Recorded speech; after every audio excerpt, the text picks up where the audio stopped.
Hey everybody, today I'm going to talk to you today about the 55-inch Samsung Odyssey Ark.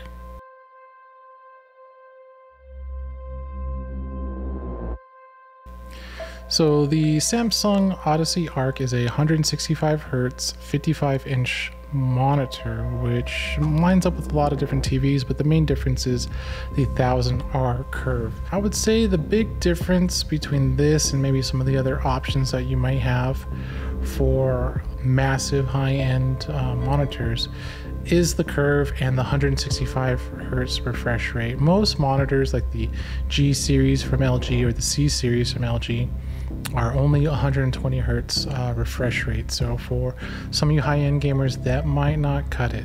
I want to talk about some of the great things about this monitor that I've had throughout its time. I've had this monitor for about a year and it's been good and bad, but let's focus on the good for right now. So first and foremost, I play games like Final Fantasy 14, Diablo 4, League of Legends is even thrown in there sometimes, and Overwatch 2, stuff like that. So let me kind of tell you how some of those games benefited and also hurt from using this monitor. So first and foremost, let's talk about Final Fantasy 14. For Final Fantasy 14, the monitor is amazing. It really immerses you into the game, especially, and I imagine it's gonna be the same for any other MMO, but I really feel like it's almost a VR-like experience where you are totally inside the game. You can't see anything but the game. It's pretty huge, and if you're not sitting far enough back, you know, it can even make you a little dizzy. But for the most part, once I got used to the size of the monitor, it's been amazing, and I love it for that. There's some drawbacks for maybe a game like League of Legends where the sizes aren't really made to accommodate it. Since it is a 4K monitor, it's running, I believe, 3820 by 2890. So to correct myself, the monitor's running at 3840 by a 2160 resolution. So for games like League of Legends, they're not really designed to go that big. And not just that, but the monitor's so massive, you're having to move your mouse across a good amount of space and terrain in order just to get things done. Of course, you can turn the sensitivity on your mouse up and to kind of combat that, but if you're not used to that, it's going to be a little bit weird. Some of the same problems I would say happen with Overwatch. You're having to move your mouse across the screen in order to shoot something, you know, all the way on the other side of the monitor, and that can cause some problems too. But for the most part, again, that is a very immersive, and it feels like you're right in the action when you're watching or playing a game like Overwatch 2. Games like Diablo 4 is beautiful on there. It looks great. It makes a game that would seem so small on a different size monitor seem so big. And even though it's not like a first person or even like a behind the character kind of view, even the overhead top down look is just amazing on this monitor.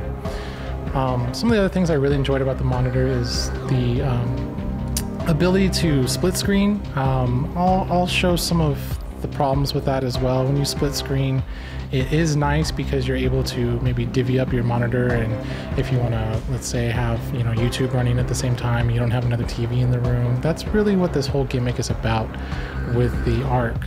And again, I say gimmick, and I don't use the word gimmick lightly. It's not really as useful as it sounds. So the main things I really enjoy about this monitor, and the only reason to really spend that much on this monitor, and by the way, the current price, even with it being on sale, is about $2,000 right now.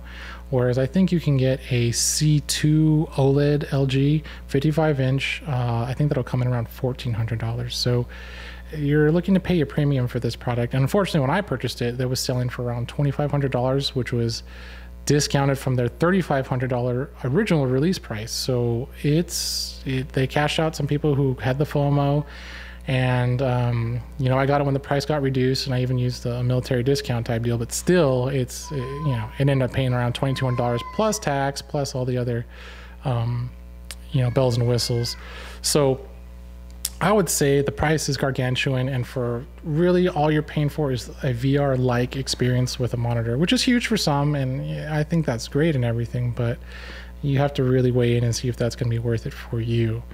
I want to talk a little bit about some of the drawbacks with the monitor. So the monitor itself has some issues with continuous display, and the reason, or let me explain a little bit further. HDMI has its limitations. HDMI cannot apparently produce 165 Hz continuously on a 4K resolution monitor of that size, of 55 inches. It just can't do it for some reason. Out of nowhere, the screen will go black for a few seconds, search for a signal, and then reconnect to the monitor that it has been connected to the whole time. It's a very weird thing. It's been well documented. I've scoured Reddit several times and even posted some of my concerns and seen if there's any resolutions. I've tried every setting that you could think of, every resolution, every turning NVIDIA GeForce on, turning it off, all those things, and still there was no real resolution. I actually ended up having to send the monitor back to Samsung and have them replace it. Now, the replacement monitor I did receive still has the same issues, but not as frequently. So that's even worse in my opinion, mainly because it's not happening as often, meaning this is like a faulty monitor I got sent in the first place, yet it still has the same issue. One thing that is in the pipes, from what I've heard, and I can't confirm this quite yet, but apparently Samsung is releasing a new Odyssey Ark rendition, or the next series, and the only difference is that they're adding DisplayPort 1.4, which is going to be huge. That actually has the bandwidth to carry this size monitor at that refresh rate, the 165, with no problem. I did notice if I did drop to 120 hertz, I have no problems with that screen going blank out of nowhere and then having to reconnect. So I do believe that just tells me that this monitor that was designed to go at 165 hertz 4K resolution cannot actually do that. There's been a lot of complaints too, if you, again, back to the Reddit forums and even the Samsung forums directly on their website, where people are complaining about this very issue. To this day, my monitor is still not 100% free of that problem, and there's some other issues as well that are here and there, but for the most part, that's the one that's really a big problem. Another issue that had arisen while using this monitor is they had released an update. I forget exactly which patch number it was, but it washes out your HDR. So some people to this day, depending on what version of the firmware you have, you are unable to run HDR. It'll just wash out. And of course, there's a quick fix. You can just turn let's say G-Sync on and off, and that might fix it. Or you just load into a video game, where the screen goes completely black, loads into it, and then it comes back up, and that fixes it. So there's a lot of little bugs, I'd say, with the firmware that should be addressable, but in reality, I think Samsung should issue a new One Connect box, which is what the monitor connects to, and include the DisplayPort 1.4 for everyone, even people who had purchased the monitor previously, because this is becoming a bit of a problem. Overall, I would say the monitor is a beast. I really love having it. I'm not looking to replace it anytime soon. If I do replace it, I'll probably end up giving it to my wife. But for the most part, I think the monitor is awesome for what I do, which is just editing videos for fun, and then also, the gaming aspect of it. And I mainly play Final Fantasy 14 if I do get enough time to get onto the computer. So for me, that's awesome. I think it's great. For some people who are playing, let me say, FPS shooters, like League of Legends type games, where you're doing MOBAs, I don't think that's going to be great for you either. There's a select market for this particular monitor. It's a little strange in that sense. If I were to upgrade this monitor or change to it, I would be looking at the LG G3 or C3. I think that would be where I would go with this. I would probably miss the curve, but having an OLED monitor too would be really nice. But this monitor also was so bright. It's one of the brightest monitors I've ever seen. It almost feels blinding, especially if you're playing in a dark room. So it's great if you're looking for something super bright, and really crisp colors. I think the colors are amazing on there. There's no other issues. Another feature for the Samsung Odyssey Ark that I really enjoy is the Eclipse lighting. It's just basically an external lighting system that's right on the monitor, and it kind of backlights everything in the room and keeps everything looking not so pitch black. It kind of helps me see the keyboard. It's just enough lighting to not be bothersome, but it's a nice touch. I think that's something I really enjoy. Another thing worth mentioning is that there are built-in speakers on this monitor. They do sound pretty good. They're pretty heavy. There is what they call four-corner speakers and two central woofers that produce 60 watts at a 2.2.2 channel with the lowest of 45 hertz notes of any gaming screen or soundbar. So it sounds really good. There is an AI boosting option there. I personally use headset for the most part, but once in a while I will put it on, especially if I need, someone else who's in the room to hear something that I might have on the screen. So that's great, especially if you're looking to have some speakers and not looking to crowd up maybe your desk with some extra speakers, or you just really don't want to spend the extra money to get another set of speakers. One thing I want to talk about too is the pilot mode, which is where the screen flips up, and again, that's part of this whole gimmick that Samsung is selling, where you can have this 3-screen setup or even more sometimes. The main problem is that you're only allowed one input from HDMI at a time. So realistically speaking, you can have your PC or PlayStation, not both, or Xbox, but that's the whole point of this thing. That's horrible. Why can't we have PlayStation and your PC hooked up at the same time? That's the whole reason I was even interested in this monitor at the beginning. Is, oh cool, I can put my PlayStation on here, and at the same time I can have my PC. So I'm having downtime in one of my games, I can just pop this in, do a couple rounds of Street Fighter or something, and then go right back to my other game. Or if something's loading, I got some video editing thing that's going to take forever to render, okay fine, or I'm transferring files, then I'll just pop in my PlayStation or whatever, and nope, can't do it. You get one HDMI at a time, which is stupid. It was really stupid of Samsung to do it in this fashion. So what you can do though is you can have apps which are selected by Samsung. So you can only have a YouTube app, let's say, your internet app. There's maybe a couple on there, but realistically those are only 2 I'd probably ever use, and which is dumb. If I have my PC hooked up, which is what I use it for, is PC, I don't need a separate internet browser up there, and then it cuts my screen down. It doesn't even make sense. Same thing with YouTube. Actually, I run YouTube through Windows, so why would I do that?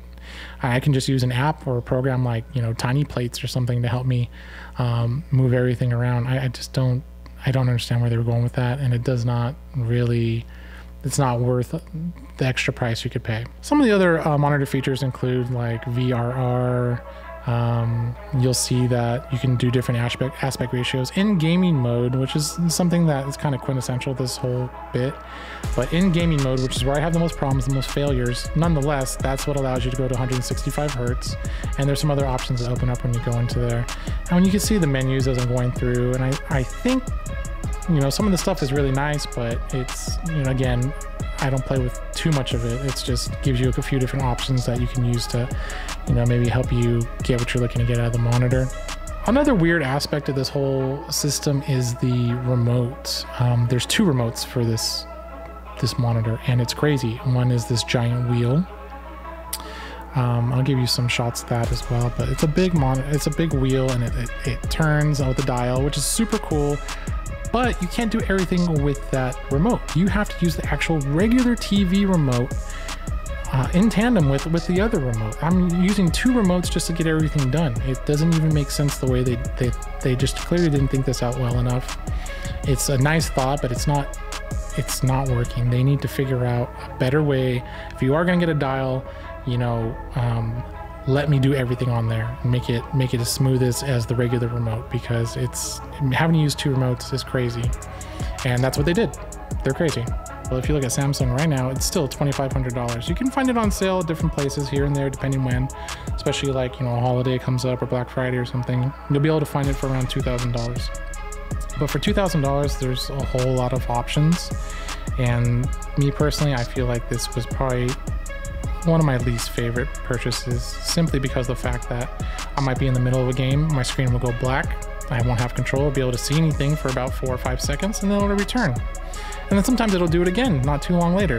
It's just one of the worst annoying things I've ever seen. A monitor that costs that much to, that monitor costs more than I think any TVs I've ever bought. It's crazy to have the worst monitor that costs the most. Just think about that.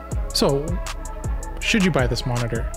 Not yet. I think you should buy this monitor after DisplayPort 1.4 gets put onto the One Connect box, so that way you can have enough bandwidth to run this monitor the way it was intended to be run at 165 hertz. Why is 165 hertz so important? I think it's that sweet spot where most computers can hit 165 frames per second without an issue, and to play your favorite titles that are currently out today. And it gives you that crisper, cleaner look, a little above the 120. There's some monitors I know that are coming out, you know, hitting the 500s, the 400s, and that's great and everything, but realistically, most computer systems aren't going to be able to run it. Just for reference, I'm running a 4090 video card in my computer, and it doesn't have a problem hitting those frames at this time, but if I played some high-end titles, like some of the new stuff that's coming out, there's no way I'm going to hit 500 frames. Cyberpunk 2077 obviously is going to give even the 4090 problems running anything above even 200 frames, so that's something to really consider. So I feel like 165 is the sweet spot. I'm hoping more monitors will head in this direction. It's just, you know, I think they just didn't launch it very well. The R&D wasn't done correctly. The marketing, the test market wasn't done correctly. The testing of this monitor was done very poorly, and they really launched it before it was ready. So there are a couple of other new monitors coming out that I want to take a look at. We'll get to those on the next one, but that's my review for the Samsung Odyssey Ark. Again, just to recap, should I buy it? Not yet, but yes. One of the best monitors, just needs DisplayPort 1.4. So thank you very much for watching, and I hope to see you on the next one.